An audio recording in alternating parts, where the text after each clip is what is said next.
Assalamualaikum warahmatullahi wabarakatuh. Berjumpa kembali bersama Misteri Official. Jangan lupa untuk dukung channel ini agar selalu berkembang.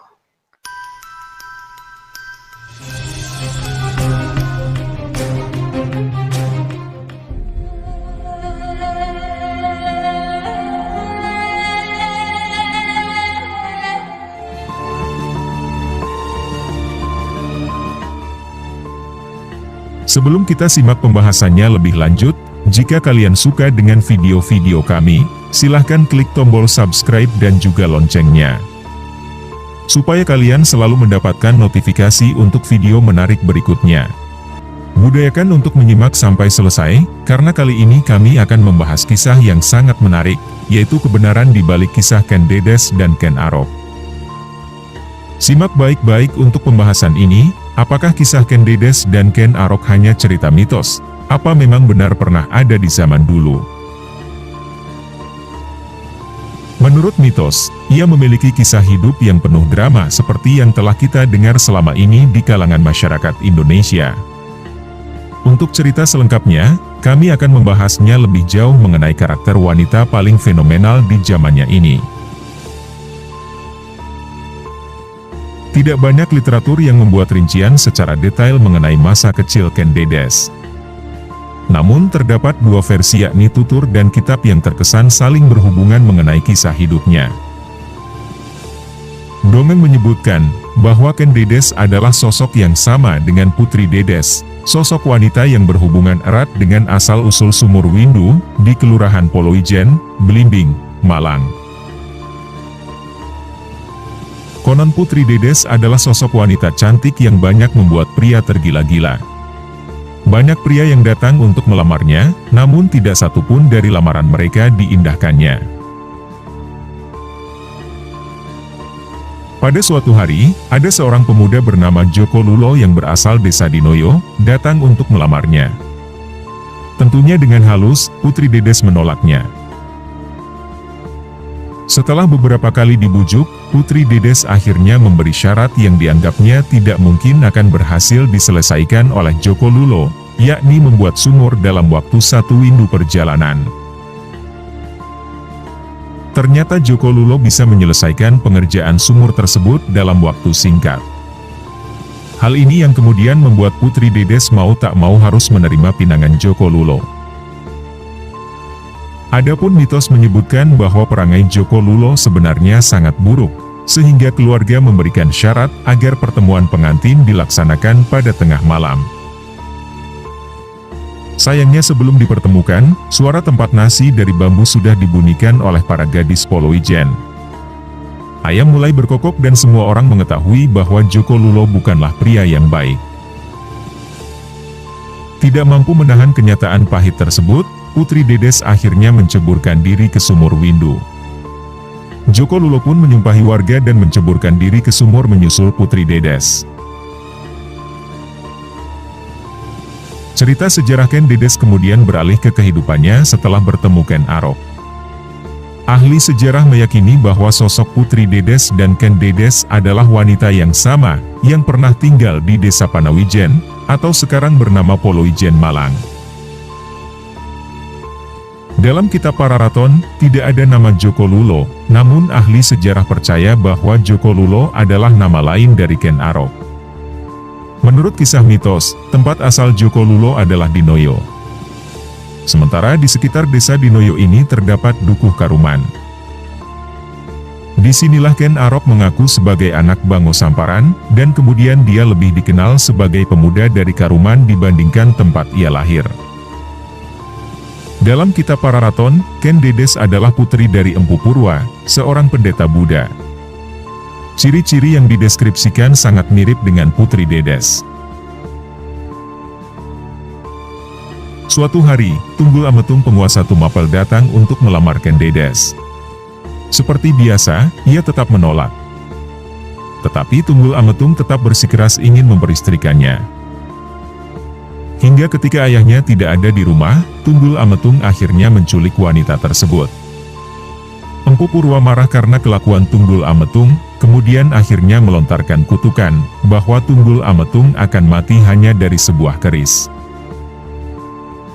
Sejarawan menilai Empu Purwa dan mentor Ken Arok bernama Empu Loh Gawe, sebenarnya memang berkomplot ingin menjatuhkan kekuasaan Tunggul Ametung. Dengan demikian terbantukan koneksi, Empu Loh Gawe berhasil membuat Ken Arok menjadi kaki tangan Tunggul Ametung. Dalam kitab Pararaton dijelaskan, bahwa Ken Arok pertama kali bertemu dengan Ken Dedes, saat dirinya bertamasya di sebuah taman. Pada kesempatan tersebut, Ken Arok tidak sengaja melihat betis Ken Dedes yang bercahaya, dan langsung tergila-gila dengan kecantikan wanita tersebut. Dengan penuh semangat Ken Arok menceritakan hal tersebut kepada Empu Loh Gawe. Mendapati hal tersebut, Loh Gawe mengatakan tipikal wanita seperti itu adalah titisan dewa, dan siapapun yang mampu memperistrikan perempuan seperti itu, kelak bisa menjadi raja yang menurunkan raja-raja besar. Dengan demikian, Ken Arok akhirnya melancarkan aksi untuk membunuh Tunggul Ametung dengan sebilah keris yang dibuat oleh Empu Gandring. Ken Arok akhirnya membunuh Tunggul Ametung di depan Ken Dedes, yang terdiam setelah mendapat bujuk rayu dari Ken Arok. Adapun tradisi lisan menyebutkan bahwa baik Ken Arok dan Ken Dedes, sebenarnya memang sudah saling mengenal, sebelum kejadian di taman itu. Sehingga Ken Dedes pun jatuh cinta dan menerima begitu saja saat Ken Arok membunuh suaminya. Ahli sejarah yakin bahwa tidak mungkin Ken Arok yang nakal, baru tahu tentang keberadaan gadis yang jelita di Polowijen. Sehingga ketika Ken Dedes diculik oleh Tunggul Ametung, Ken Arok tak lantas hanya berdiam diri. Hal ini yang akhirnya dimanfaatkan ayah Ken Dedes yakni Empu Purwa, Empu Loh Gawe, dan para Brahmana. Setelah berhasil membunuh Tunggul Ametung dengan sebilah keris dan menuduh Kebo Ijo yang melakukannya.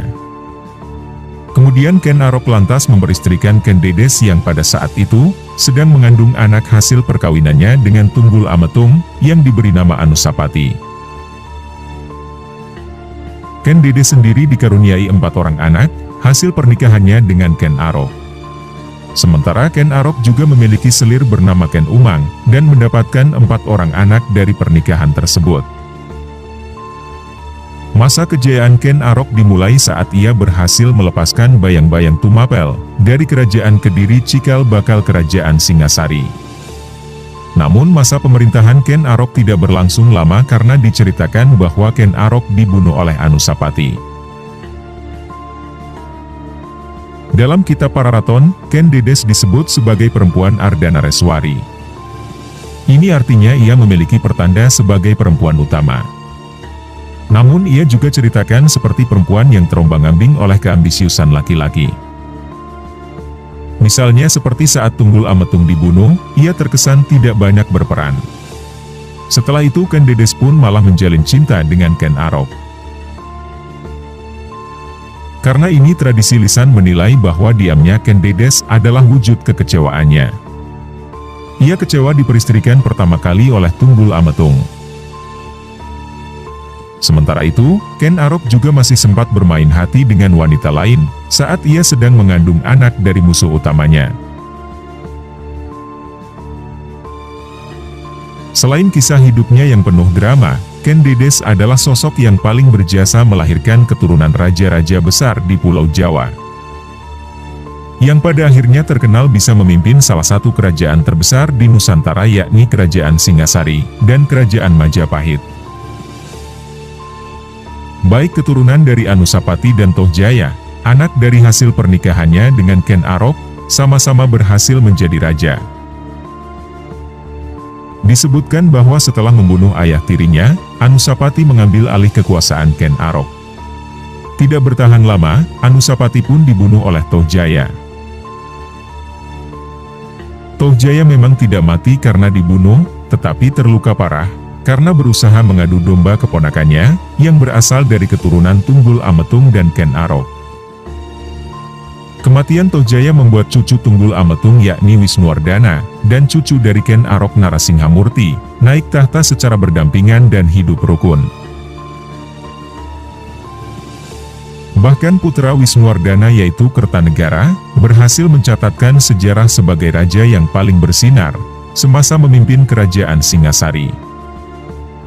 Sedangkan, Raden Wijaya, cucu Narasinghamurti, adalah pendiri kerajaan terbesar dalam sejarah Indonesia yakni Kerajaan Majapahit.